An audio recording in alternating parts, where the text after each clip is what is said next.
할렐루야, 아멘. 하나님께서 오늘도 우리와 함께 하시며 은혜를 부어주시고 축복해 주십니다. 아멘. 바다에서 거친 풍랑이 불 때 막 배가 이리저리 흔들리며 사투를 벌립니다. 빨리 육지에 닿아야 되는데 육지가 보이지 않고 있을 때 막 앞으로 나아가는데 멀리서 등대 불빛이 발견하는 그 순간을 한번 생각해 보십시오. 여전히 배가 파도 위에 출렁거려도 눈앞에 이제 육지가 그 등불이 보이기 때문에 선원들은 아마 그 불빛을 보면서 이제 우리가 살았구나, 그런 확신을 가지게 될 것입니다. 등대의 불빛을 보는 순간 폭풍우와의 싸움은 끝난 것이나 다름없기 때문입니다. 요한계시록 15장은 바로 그런 말씀입니다. 우리 인생의 풍랑 너머에서 우리 하나님께서 이미 승리의 노래를 부르고 계시다는 것입니다. 아직 본격적인 일곱 대접 재앙은 시작되지 않았습니다. 16장에 가서야 무서운 심판이 쏟아집니다. 그런데 오늘 15장에서는 그 심판이 시작되기도 전에 하늘에서 거대한 찬양 소리가 울려 퍼집니다. 우리 먼저 1절을 좀 같이 한번 읽어보겠습니다. 1절 말씀을 같이 읽어봅니다. 같이 읽습니다. 시작. 또 하늘에 크고 이상한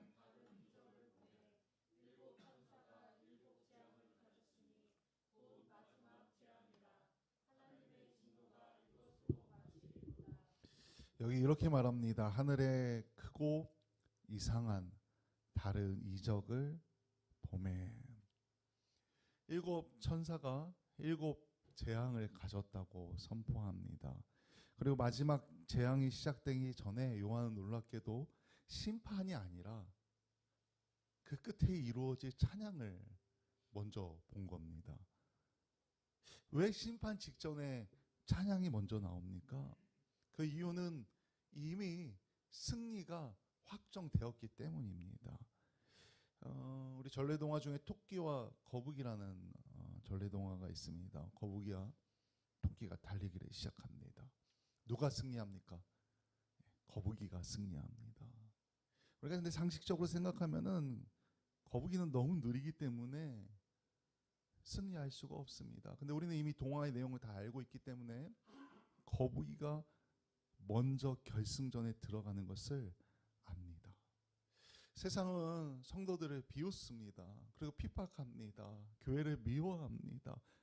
하나님은 없다 말합니다. 그러나 하늘의 시계는 이미 성도의 승리를 가리키고 있다는 겁니다.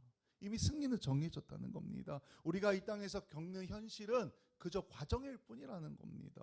우리 성도님들의 그 신앙의 결론은 이미 정해져 있다는 겁니다. 승리로 인침을 받았다는 겁니다. 성도의 마지막은 반드시 승리입니다. 눈에 보이는 현실이 아니라 하늘에서 이미 울려 퍼지는 그 승리의 노래를 굳건하게 붙잡으시길 간절히 소망합니다. 아멘. 오늘 본문은 심판의 엄중함과 성도의 영광을 동시에 보여주는 말씀입니다. 우선 1절에 보면은 마지막 재앙이라는 단어가 나옵니다. 요한이 본 마지막 재앙은 단순히 시간 순서상의 끝만을 의미하지는 않습니다. 이는 초림부터 재림까지 흐르는 하나님의 그 심판의 그 목적과 의도가 완성되는 최종적인 성격을 띠고 있습니다.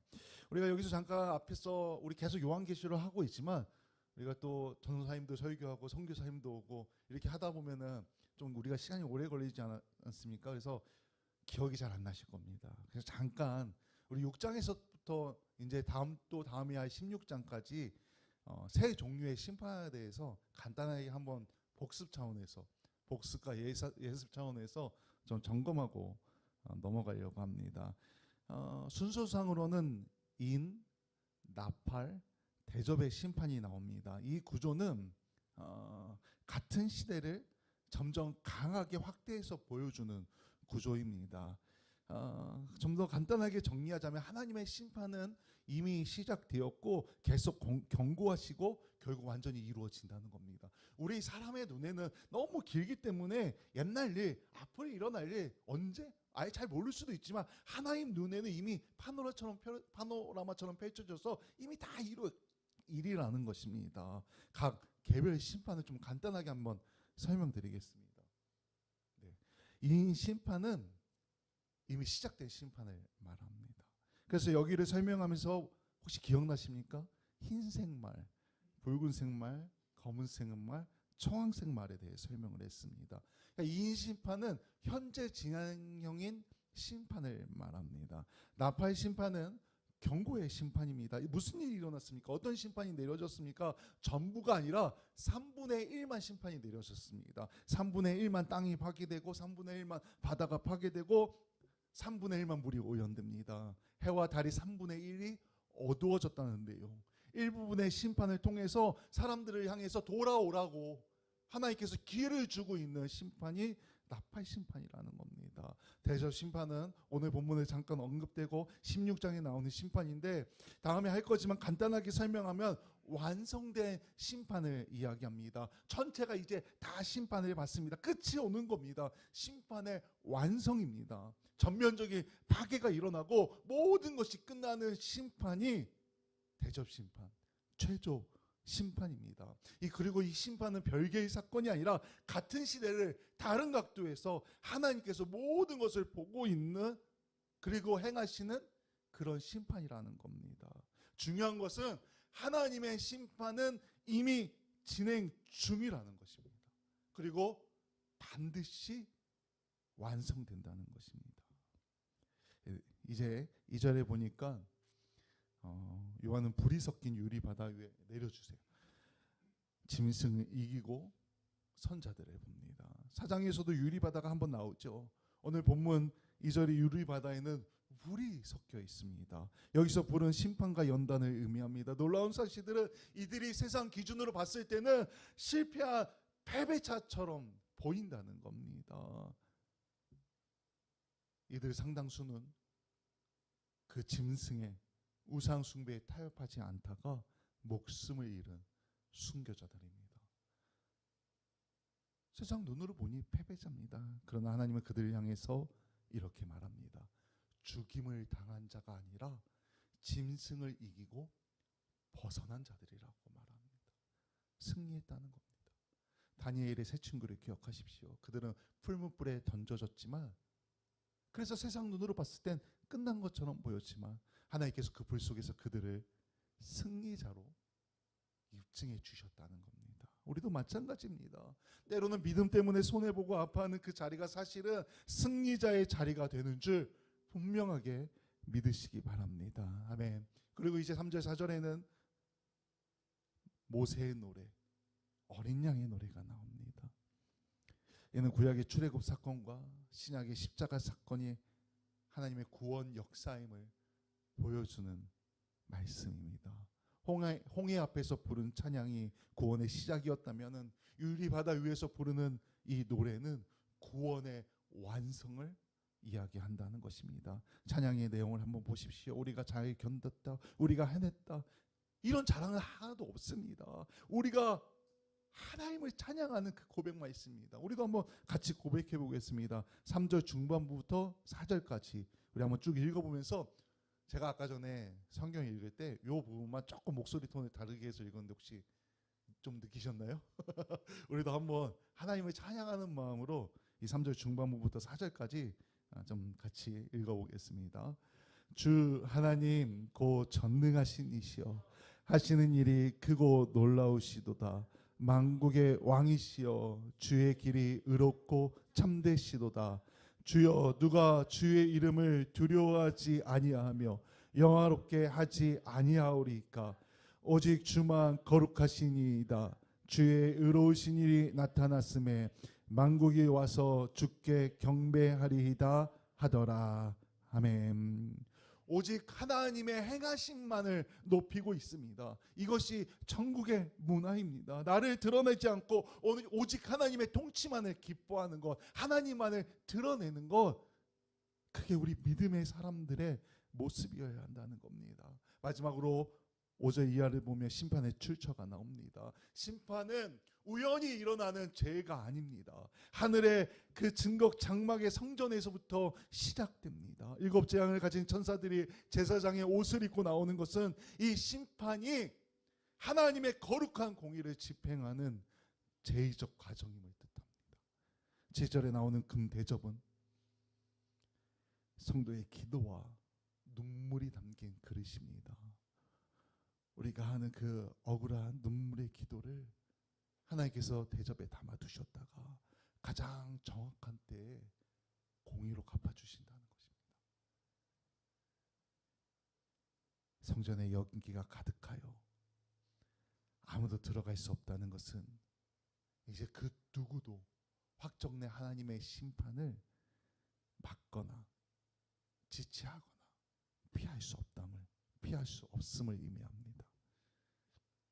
그러나 성도는 하나님의 심판이 두렵지 않습니다. 우리에겐 구원이 약속되었기 때문에 그렇습니다.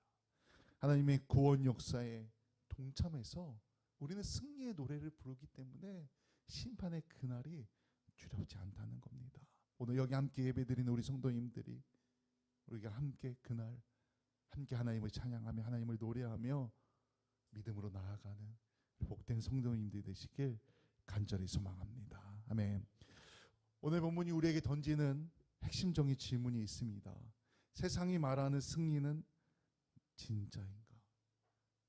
하나님께서 인정하시는 승리가 진짜인가? 여러분 혹시 갖고 계신 물건 중에 가품이 있습니까? 이 짝퉁이라고 부르는. 저는 하나 있습니다.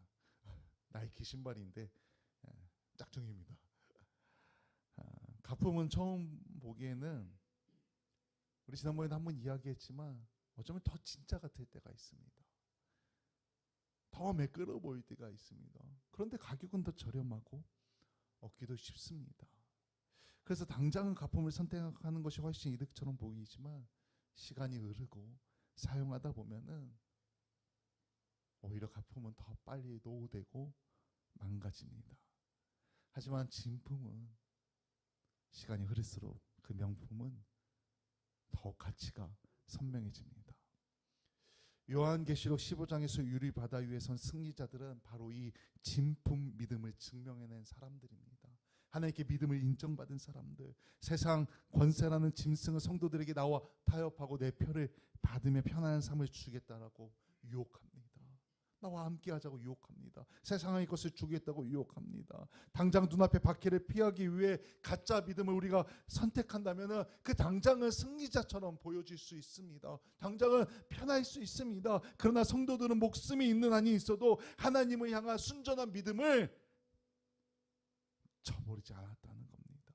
그리고 짐승은 그들을 죽임으로써 그들의 믿음을 비웃었지만 하나님은 그들을 향해서 말씀하시기를 짐승을 이기고 벗어난 진정한 승리자라고 선포해 주고 있다는 겁니다. 우리의 신앙의 모습도 이와 같습니다. 세상과 적당히 살며 짐승의 방식을 따르면 당장 세상 사람들의 박수를 받고 형통해 보일 수 있습니다. 그러나 결국 그것은 심판의 불길 앞에 녹아내릴 가짜 승리일 뿐이라는 겁니다. 고난의 불불 속에서도 주의 길이 의롭고 참되시도다라고 고백하며 변치 않는 신앙을 지키는 우리 그런 성도님들 되시길 간절히 소망합니다. 하나님이 마지막에 인정하시고 영원히 빛나게 하는 자가 진정한 승리자입니다. 오늘 여기 함께 예배하는 우리 성도님들 어떠한 상황 가운데서도 끝까지 믿음을 지키시길 소망합니다. 아멘.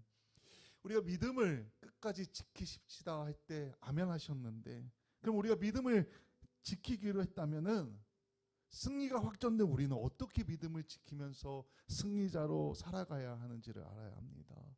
우리 첫 번째로 찬양의 습관입니다. 찬양은 항상 하는 겁니다. 환난이 끝나고 하나님을 찬양하는 것은 누구나 할 수 있습니다. 그러나 성도는 환란의 한복판에서도 주님을 찬양할 수 있어야 됩니다. 힘이 들 때도 어려울 때도 언제든지 하나님을 찬양할 수 있어야 된다는 겁니다. 승리를 선포하며 하나님을 찬양하는 사람들이 성도라는 것입니다. 찬양은 상황에 대한 반응이 아니라 하나님을 향한 신실하심을 우리가 고백하는 믿음의 선언입니다.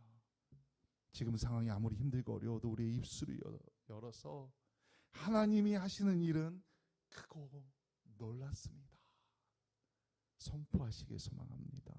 두 번째로 타협하지 않는 것입니다. 본문의 승리자들은 짐승의 이름과 수를 이기고 벗어난 자들입니다. 우리 시대의 짐승은 적당주의와 물질 만능주의라는 이름으로 찾아옵니다. 이봐 한 번만 눈 감으면 편해질 텐데 괜찮아 이 정도는.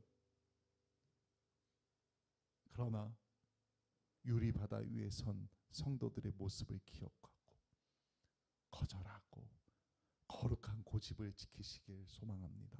아멘. 세 번째로 사랑의 마음으로 마지막 경고를 전해야 합니다.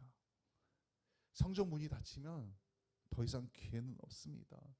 심판이 지연되고 있는 이유는 단 하나입니다. 아직 구원받아야 할 자들이 있다는 것입니다.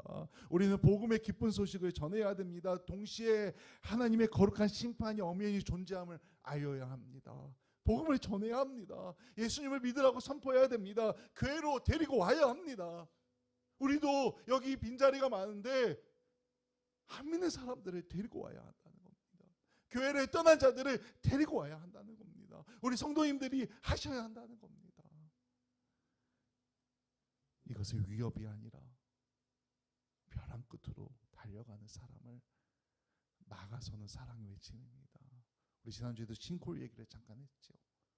내 눈앞에 싱크홀이 있는데 뒤에서 사람이 오는데 안 알려주겠습니까? 알려줘야 합니다. 예수 믿으라고 얘기해줘야 됩니다. 교회를 소개해야 합니다. 교회로 데리고 와야 한다는 겁니다. 복음에 대해 하나님에 대해 침묵하면 안 됩니다. 우리가 침묵하면은 돌들이 소리칠 것이라고 주님께서 말씀하십니다. 누가복음 19장에 보면은 예수님을 보고 제자와 무리들이 예수님을 높이 찬양하는 그 소리를 보고 바리새인들이 예수님을 향해서 제발 저들 좀 조용하게 해달라고 말합니다. 그때 예수님께서 말씀하십니다. 대답하여 이르시되 내가 너희에게 말하노니 만일 이 사람들이 침묵하면 돌들이 소리 지르리라. 우리가 침묵하면은 하나님께서 다른 방법을 사용하신다는 겁니다. 우리가 침묵하면 안 됩니다. 복음을 선포해야 됩니다. 우리 성도님들 복음을 전파하는데 힘쓰시기를 간절히 소망합니다. 아멘. 우리는 지금 파도 위에 있는 것처럼 보이지만 하나님은 이미 우리가 유리바다 위에 서 있는 모습을 보고 계십니다. 하나님의 그 승리의 선 안으로 들어간 것을 하나님께서 이미 보고 있습니다. 세상은 말합니다. 타협해라. 괜찮다. 하지만 하나님께서는 말씀하십니다. 끝까지 지켜라. 끝까지 가라. 결국 웃는 사람은 버틴 사람이 아니라 믿음을 지킨 사람입니다. 그래서 우리는 성도로서 하나님을 찬양하고 타협하지 않으며 세상 가운데 복음을 전하면 된다는 겁니다. 그리고 그 길 끝에 우리는 반드시 서게 될 것입니다. 그리고 그 끝에서 우리도 주 하나님 전능하신 이시여 하시는 일이 크고 놀라우시도다. 이렇게 하나님을 찬양하며 승리의 노래를 부르게 될 것입니다. 주님을 바라보며 그날을 바라보며 끝까지 믿음을 지키는 우리 성도님들 되시길 주님의 이름으로 간절히 축원합니다. 아멘.